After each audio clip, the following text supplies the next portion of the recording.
السلام علیکم ورحمت الله وبرکاتو. ګرانو ملګرو، هیله یم چې راته روغ جوړ او خوشحاله به یاستئ. په دغه ویډیو کې به زه تاسو ته وښیم چې څرنګه کولی شو یوه بې نومه ایډي، یعنې شارټ نوم ایډي چې هېڅ نوم هم ونه لري، جوړه کړو. نو که غواړئ چې طریقه ښه زده کړئ، باید دا ویډیو تر پایه پورې وګورئ او زموږ چینل درسره سبسکرایب کړئ. نو ځو ملګرو، طریقه شروع کوو.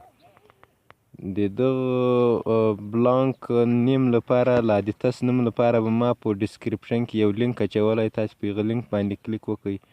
زه ځم په دغه لینک باندې مې کلیک وکړو. اوس راځم تاسو ته هغه ښیم چې دا هغه څرنګه کاپي کړو. دغه ګوره دا سایټ به تاسو ته راخلاصي ملګرو. دا پیو پاس ډیټا، په دغه باندې به د 4-5 سکینټو لپاره دغه باندې ګوته دی پریس ونیسئ او وروسته به سلیکټ آل ووهئ. سلیکټ آل او تاسو ته دا اپشن یې راځي، په دغه باندې به کلیک وکړئ، دا به سلیکټ آل کوي، بیا به یې کاپي کړئ. دا سلیکټ آل باندې په دغه اپشن باندې کلیک وکړئ، وروسته به دا کاپي بټن پسې ووهئ، کاپي به یې کړئ. چې کله مو دا کاپي کړو، دا به د نوم په ځای کې دا ور واچوئ، فرست نیم او لاست نیم په ځای کې به دواړه دا ور واچوئ. اوس زه ځم فیسبوک ته ځمه، دا په هغه ځای کې پیسټ کوم. دا فرست نیم کې به هم پیسټ کړئ او دا لاست نیم کې به هم پیسټ کړئ. داسې مې کله پیسټ کړو، نیکسټ بټن پسې وږم، دلته کنټري ورته انتخابوم او وروسته بیا خپل نمبر ور اچوم.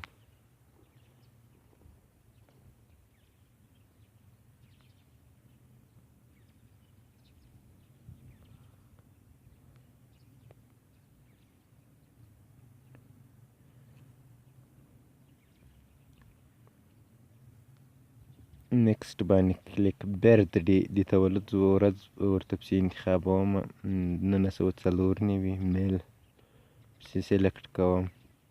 دلته خپل پاسورډ نه غواړم چې تاسې ما پاسورډ وګورئ، زه خپل پاسورډ له تاسې نه پټوم. او همداشان کنفرم کوډ ما ته راځي، کنفرم کوډ هغه کوم، پکې وږم. دغه د ایډي جوړه سوه، تیاره سوه ملګرو. دغه د اوس زه ایډي را خلاصوم. نو ملګرو، که مو ویډیو خوښه سوي، ویډیو خامخا در سره لایک کړئ. داسې نورو ښایسته دغه د ملګرو زه ولاړم، ګوره وینئ یې ملګرو، دغه د ما ایډي هېڅ نوم هم نه لري.